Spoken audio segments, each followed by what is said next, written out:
may si Jared oh. Oh, Rapa Boy. Ngayon tayo sa San Juan oh. San Juan. Yeah. So meron tayong tinitingnan ditong pangatlong garahe natin to.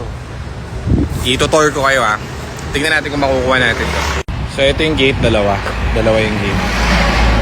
Tapos, pasok tayo sa loob. Yan, dito may garahe. Yan, garahe. Ayos, diba?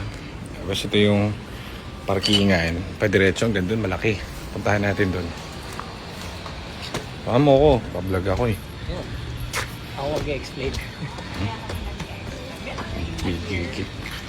Ayan o, CR.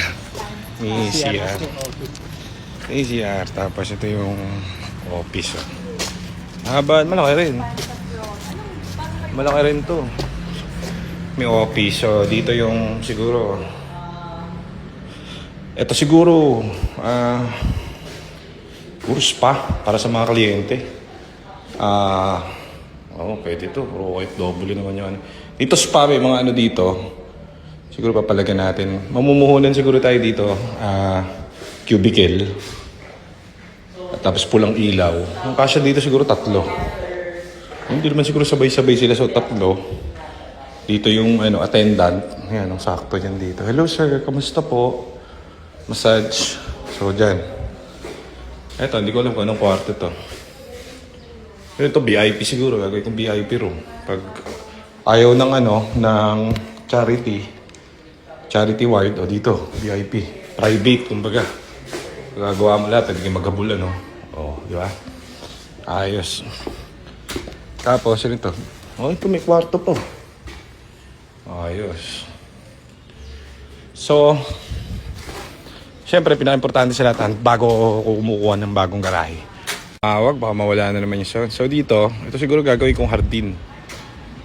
Ganyan lang, mag-garden ako dito. Ayan Yan. Pero malaking parking guys.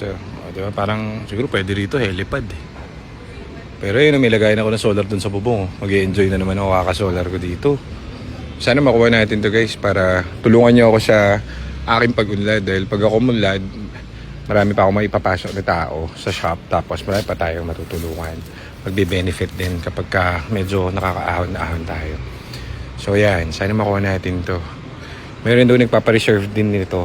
Tinatanong ko yung bahay kaso ayaw ibigay ng landlord. So para mas mabilis sana yung process, pupuntahan ko yun. Then siguro mamassage ko yung mukha para kami na makakuha nito, di ba? So ito mga sili yata ito, maraming jumijingle ditong construction dati kaya ganyan yan. Ayan So tignan natin anong deal na makukuha natin dito. Ayan.